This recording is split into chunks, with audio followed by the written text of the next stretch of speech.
మానసికంగా రేప్ చేసే వాళ్ళని ఏం చేయాలి? జెండర్ అనేది ఉండకూడదు ఇక్కడ. ఇక్కడ న్యాయమే మాట్లాడాలి. అదే పాయింటేనా? మీకు ఏమైనా అభ్యంతరం ఉందా ఇందులో? ఆడవాళ్ళని ఫిజికల్ గా రేప్ చేసే మగాళ్ళని కాల్చిపారేయాలి, కుక్కని కొట్టినట్టు కొట్టి చంపాలి, తప్పేం లేదు. కానీ అదే మగవాళ్ళకున్న బలహీనతను అడ్డం పెట్టుకుని వాళ్ళని వల విసిరి హనీ ట్రాప్ చేసో లేకపోతే ఇంకోటి చేసో వల్లో వేసుకుని వాళ్ళని జీవితాంతం వేధించి మానసికంగా రేప్ చేసే మహిళల్ని యువతులను ఏం చేయాలని అడుగుతున్నా. పాపం సార్, డెఫినెట్ గా అక్కడ జెండర్ అక్కర్లేదు. రాధా గారు చెప్పండి సార్. వినపడలేదా మీకు? Your audio is not visible. Sorry, audible. ఇప్పుడు ఆడవాళ్ళ మీద అత్యాచారాలు చూస్తూ ఉన్నామండి.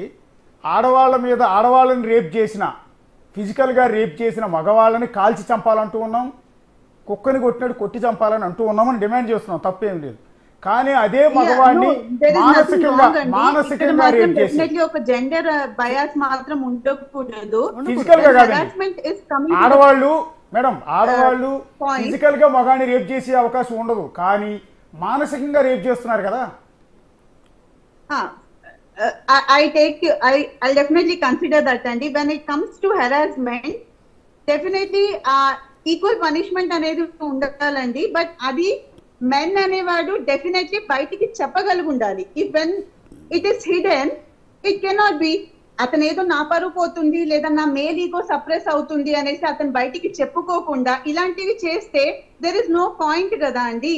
అప్పుడు అదర్ మెన్ కి కానీ ఆర్ ఏదైతే మెన్ కమిషన్ అంటున్నారో లేదా మెన్ రైట్స్ గురించి ఫైట్ చేయాలనుకుంటున్నారో, when some of the other men has to come forward and they have to present their views like we are being harassed in this way, so we need some laws to be modified, some IPC sections అనేవి amend అవ్వాలి అనేసి అప్పుడు protest చేస్తే కానీ రావు కదా అండి. ఒకసారి కాదు, ఒక ఉమెన్ రైట్స్ కానివ్వండి ఆర్ ఉమెన్ కమిషన్ ఏర్పడడానికి అది చాలా ఈజీగా జరగలేదండి. దానికి కూడా ఎన్నో ఇయర్స్ పట్టింది.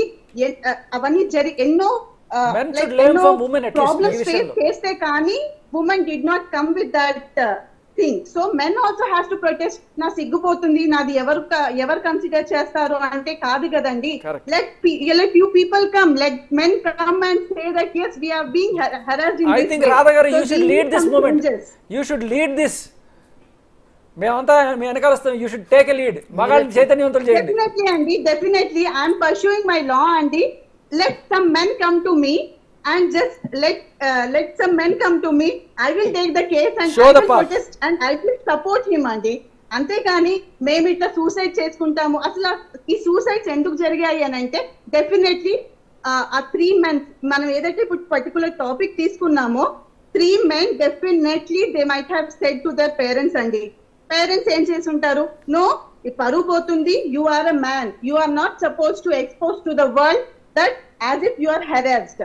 సో మీరు హెరాస్ అవ్వరు అనేసి చెప్పుకోవడానికే ఇబ్బంది ఫీల్ అయినప్పుడు how will a government or the laws అనేసి చట్టాలు అనేసి ఎట్లా చేంజ్ అవుతాయండి? ఎట్లా ఎక్స్పెక్ట్ చేస్తాము?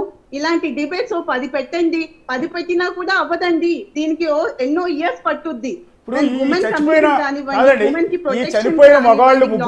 వచ్చాయి అని అంటే ఇవన్నీ ఎన్నో ఫైట్స్ ఎన్నో ధర్నాలు చేస్తే గానీ రాలేదండి. అలాగే ఇప్పుడు మెన్ కమిషన్ కానీ మెన్ రైట్స్ కూడా ఒక లైమ్ లైట్ లోకి రావాలి అని అంటే ఇలాంటివి ముందు తర్వాత కాదండి. ఇట్లా ఒక through this media definitely I would say to every men that if you are facing some problem just come out and give the complaint in the police station.